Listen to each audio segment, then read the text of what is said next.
a paciência de estar me ouvindo. Vamos abrir nossas Bíblias em Gênesis 3. Vamos ler os versículos 8 e 9. Gênesis 3, 8 e 9.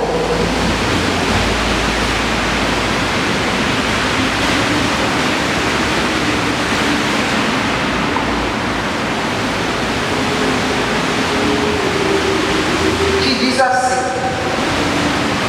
em seguida eles ouviram Javé, Deus, passeando no jardim à brisa do dia. Então o homem e a mulher se esconderam da presença de Deus entre as árvores do jardim.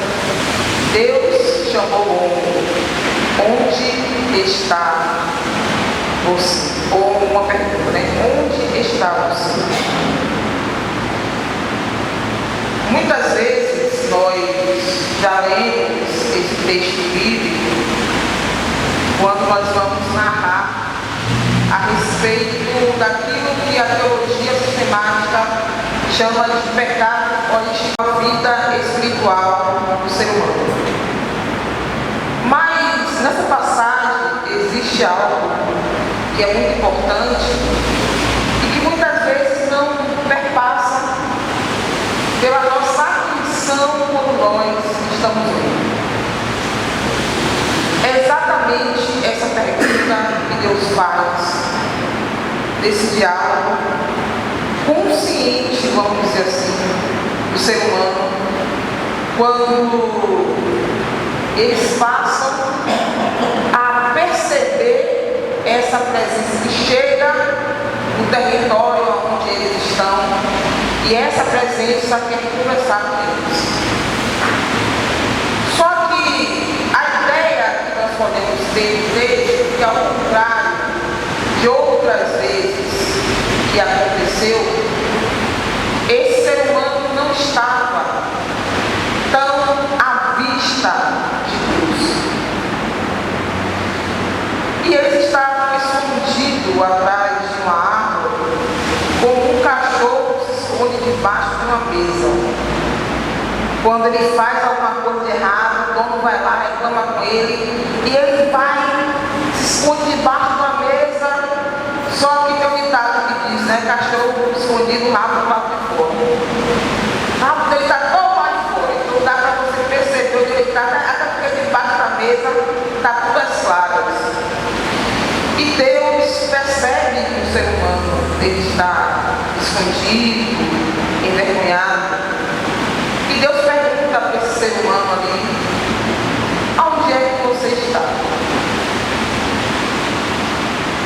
E aparentemente, que tipo de pergunta poderia ser essa? Por quê?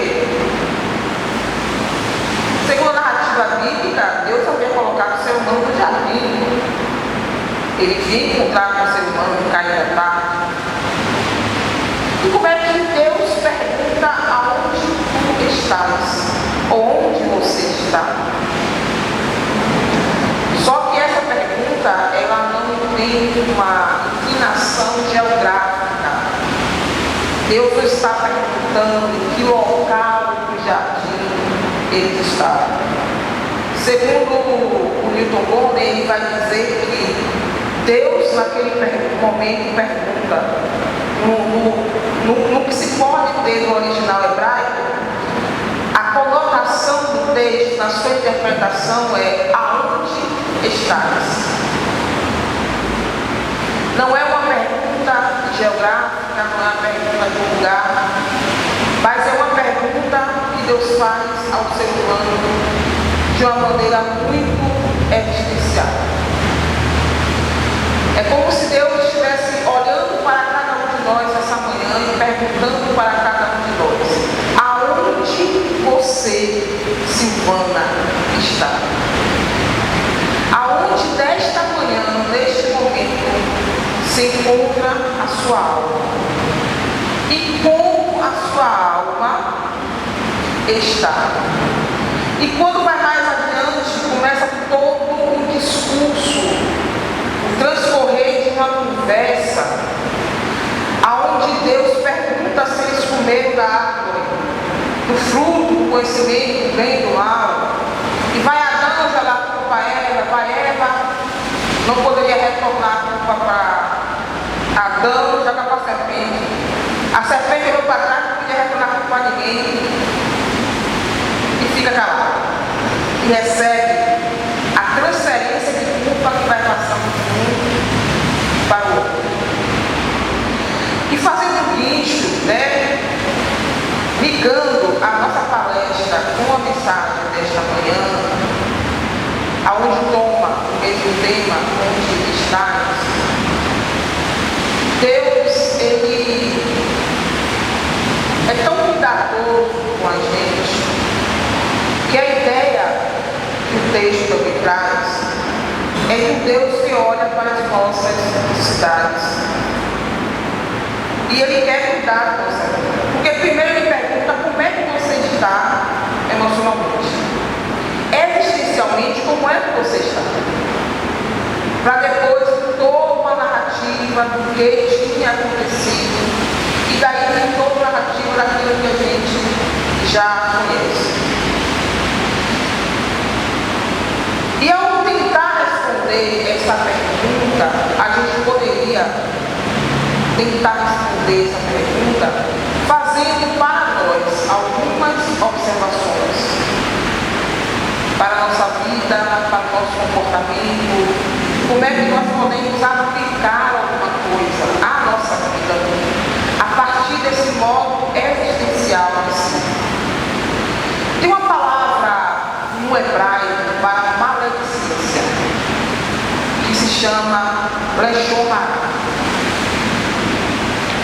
Só que essa maledicência, ela tem alguns níveis diferentes da maledicência que nós conhecemos. E que não é apenas falar mal de alguém, levar adiante uma fofoca, falar de alguém algo que não seja tão positivo assim. Fundamentalmente, existem 3 níveis. O primeiro nível é quando você fala de alguém mal. Se você está fazendo uma lashon hara. E segundo a visão judaica, isso é um pecado, o lashon hara, porque você está falando mal de alguém. O segundo princípio é quando você está ouvindo alguém falar mal de alguém. E tem um ditado que diz que quem cala consente. Quando você ouve e não diz absolutamente nada. E depois você replica aquilo que você ouviu. E o terceiro nível é o nível que eu vou falar. É quando você fala mal de você mesmo. E tem algo na cultura popular brasileira que a gente conhece muito bem, que é o termo mal olhado. Principalmente na cultura nordestina. Aquele bebê estava bem, estava tranquilo, né? Estava forte. De repente chegou uma pessoa aqui, colocou um mal olhado. Esse menino desandou, está com desarranjo, está com isso. Vamos chamar alguém para poder rezar aquela criança. E a pessoa vai lá e reza e a criança fica boa. Ou então, um mal olhado na planta, no trabalho. Muitas coisas podem acontecer. E o mal olhado, nesse caso aí, ele é visto como uma inveja. Só que no sentido do mal olhado, eu quero trazer para vocês um outro sentido, que é o sentido da lashon hara, justamente para a lashon hara, quando a gente começa a proferir um olhar mal sobre a nossa própria existência. Tem pessoas que, se você fizer uma pergunta, é um disparo para só ouvir coisa ruim. Como é que você está? Imagine Deus pergunta a essa pessoa: onde estás? Ah, eu estou aqui, no lugar onde o Senhor encontrou, e aconteceu isso, aconteceu aquilo. Tem pessoas, quando você pergunta como está, começa a só falar acontecimentos ruins na vida. E diante dessa perspectiva, esse mal olhar, você olhar para a sua vida com um olhar mau, como se a sua vida só fosse tribulação, uma palavra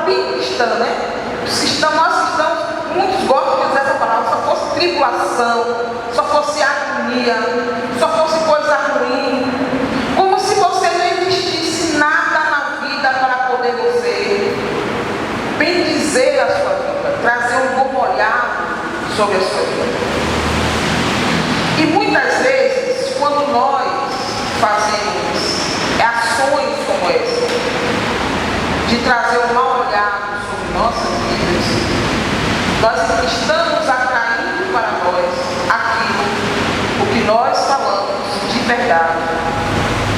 E aquilo, o que uma energia negativa pode atrair para nós de coisas ruins.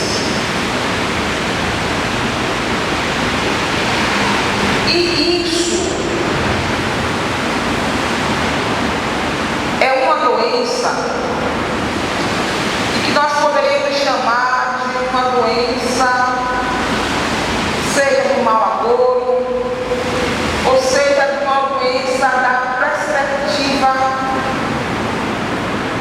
de que a vida é só sofrimento. É como se a pessoa tivesse a impressão que só viesse na vida para poder sofrer e esquecesse de tudo aquilo que é bom.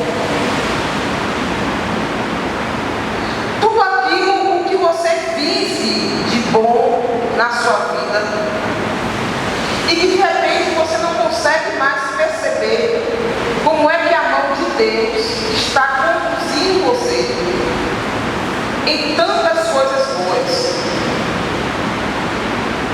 O problema da gente, como ser humano, independente da nossa fé, da nossa espiritualidade, o problema da gente, ser humano, é que a gente quer ver sempre aquilo que é magno. Só que Deus, muitas vezes, está agindo todo dia naquilo que é rico. Ou até naquilo que é nano, menor que rico. E a gente precisa trazer para nós uma consciência de que no lugar onde nós estamos, a gente precisa parar para poder agradecer. Porque agradecer é reconhecer. É reconhecer quando Jesus disse que estaria conosco todos os dias da nossa vida, até a consumação do Senhor. É reconhecer que Jesus, como exemplo maior, ele nunca olhou para a sua vida, nem nos momentos mais difíceis que ele poderia estar passando, quando ele era atacado pelos líderes religiosos de sua época. Em momento nenhum ele se lamentou de tal forma que ele não pudesse louvar e agradecer a Deus pelos segredos que Deus não apenas estava revelando a ele, mas pelos segredos que Deus estava revelando aos seus pequeninos. Quando ele diz: graças te dou, ó Pai, porque essas coisas ocupaste os sábios e grandes, mas revelaste aos pequeninos. Quando ele estava justamente pronto para fazer um dos milagres mais fantásticos que eu acho, que é a ressurreição de uma pessoa. Quando ele estava pronto para ressuscitar Lázaro, ele olhou para os céus, orou e agradeceu. Porque aquele milagre não era um milagre que estava sendo revelado aos doutores da lei, aos advogados da lei, aos médicos da lei, mas eram as pessoas simples da vida cotidiana de Jesus, a qual ia presenciar que, no meu ver, foi o maior milagre que Jesus fez, foi ressuscitar uma pessoa.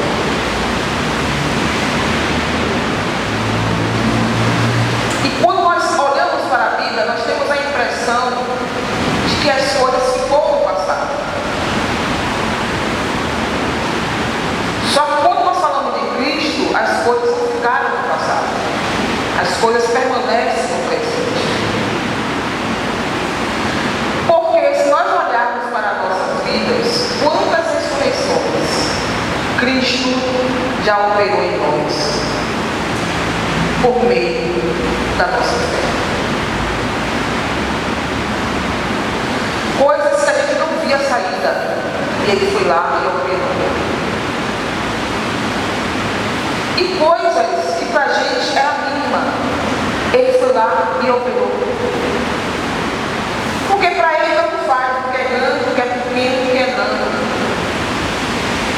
Ele tem poder para entrar e sair das áreas da nossa vida. Agradecer é reconhecer aquilo que Deus faz. E já está comprovado cientificamente que o ato da gratidão faz bem e prospera a nossa alma. Enquanto há ingratidão, enquanto olhar mal a nossa vida,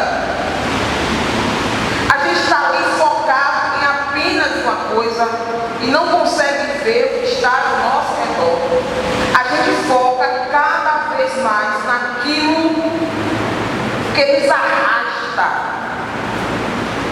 para uma vida cristã não próspera. A gente está ali, mergulhado cada vez mais em lama. E muitas vezes a gente não sabe por quê que nós estamos com uma vida tão, vamos dizer assim, uma palavra que todo mundo conhece, tão atrasada. É porque os calçados que você está usando é você mesmo que está na barriga. Quanto à gratidão, ela não amarra, ela desarma todos os nós possíveis da nossa vida. Olhe para a sua vida. Veja o que Deus tem feito. No final do dia, vou lhe dar uma dica, no final do dia, pegue uma folha de caderno, um papel e comece a escrever as coisas boas que se passaram naquele dia. Faça isso de segunda a sexta. Vamos dizer assim. No sábado, você para para ler o que você escreveu. E você vai perceber que as coisas boas que aconteceram foram muito superiores às coisas ruins. Se você quiser escrever as coisas ruins, escreva. Mas você vai perceber que as coisas boas que lhe aconteceram foram muito superiores às coisas ruins. Porque quantas pessoas do nosso lado estão aqui, no hospital? Quantas pessoas mais ali à frente estão naquele hospital ali, da irmã Lúcia? Estão agora indo para uma UTI. Os parentes estão pegando o documento para fazer certidão de óbito. E nós estamos aqui com vida.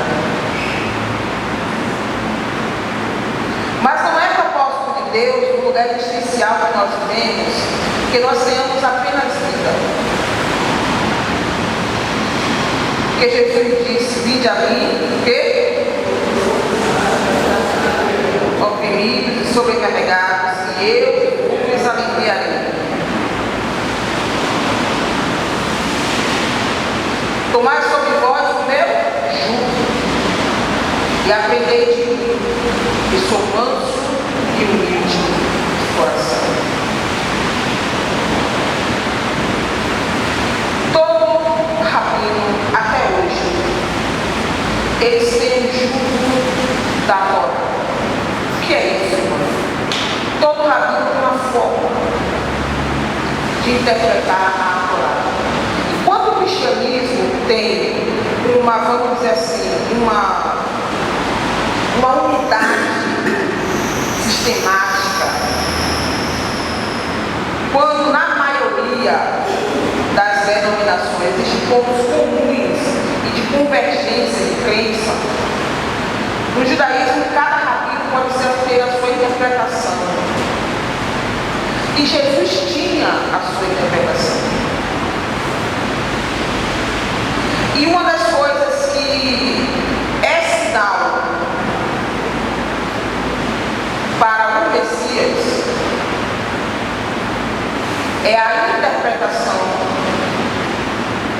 que o Messias trará para eles ou trouxe para nós da interpretação das Escrituras.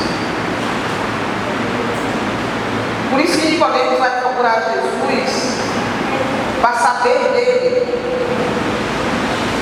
E Jesus começa a interrogar Nicodemos e dizer: você é mestre, Israel, que sabe dessas coisas? Que o rabino teria, que o Messias teria sua própria Torá. E Jesus o tempo todo está interpretando a lei dos profetas, ensinando ao povo de uma forma que libertasse o povo do jugo da religião. E por isso que ele diz: olha, coloquem o jugo dos fardos de vocês da religião, pelo meu jugo, pela minha interpretação, por aquilo que eu estou dizendo. Porque nas minhas palavras existe vida. As minhas palavras são espírito e vida. E existe vida quando nós. Deus, Ele sempre vai querer o melhor para a gente, muito mais do que a gente tem. Mas a gente tem certas dificuldades de entender a relação de Deus com esse ser humano. Porque a gente está o tempo todo resgatando Deus no Antigo Testamento e trocando por Jesus, que é Deus. Aonde ele disse que ele veio cumprir a lei e os profetas, ele cumpriu tudo. E estabeleceu uma nova aliança de vida, de compromisso, de restauração. O Evangelho ele não é meritocrático, o Evangelho é graça pura de Deus. E essa graça que nos sustenta, que nos faz estar aqui hoje, que nos faz cultuar, que nos faz entender que apesar do nosso não merecimento, mas Ele nos deu pelo seu profundo amor. E é em amor que Deus pergunta à humanidade: onde estás? Porque Deus se preocupa com a nossa vida existencial. Ele quer cuidar de nós. Ele quer que a nossa perspectiva de mundo, de vida, ela mude. Ele quer que a nossa perspectiva de vida mude. E a gente possa passar a ter, na medida do possível, uma vida mais leve. Freud vai dizer que toda pessoa que já foi reprimida uma vez, reprime outra. E a religião, ela é um mecanismo de repressão. Você não pode fazer isso, você não pode fazer aquilo, você não pode fazer isso, você não pode fazer aquilo, você não pode fazer isso, você não pode fazer aquilo. E Jesus apenas pregou, ensinou e libertou as pessoas. Trouxe um novo sentido de vida para cada um daqueles que ele ouviu. E trouxe transformação. A gente sabe que Jesus é o Senhor da vida. A gente quer viver bem. A gente quer ter saúde mental, a gente quer ter uma perspectiva de vida. A gente não quer ir para o médico tomar medicamento. A gente não quer fazer nada disso. Mas para que isso aconteça, a gente precisa mudar a nossa perspectiva, o nosso olhar diante de nós mesmos.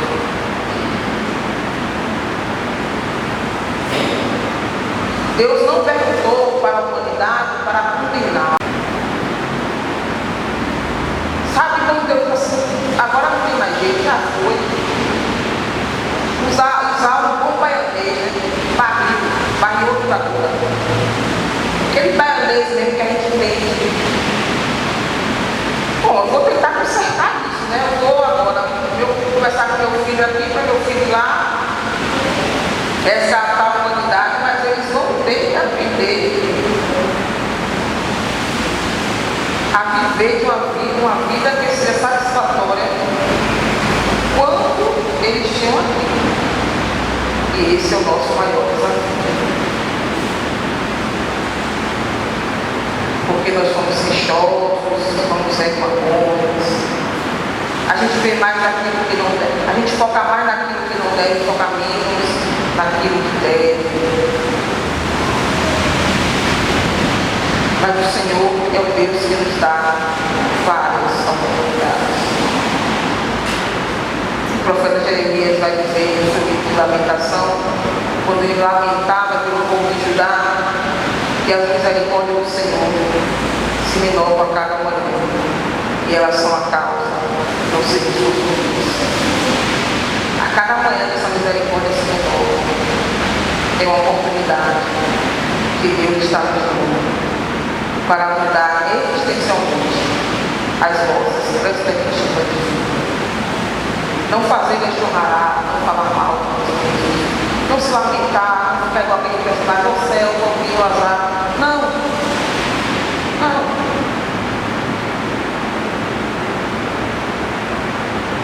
Agradeça mais, se lamente menos, que você vai ver coisas extraordinárias vai acontecer na sua vida. Que Deus abençoe mais uma vez cada um de vocês. Fortaleça e sustente esse ministério para a glória e para a honra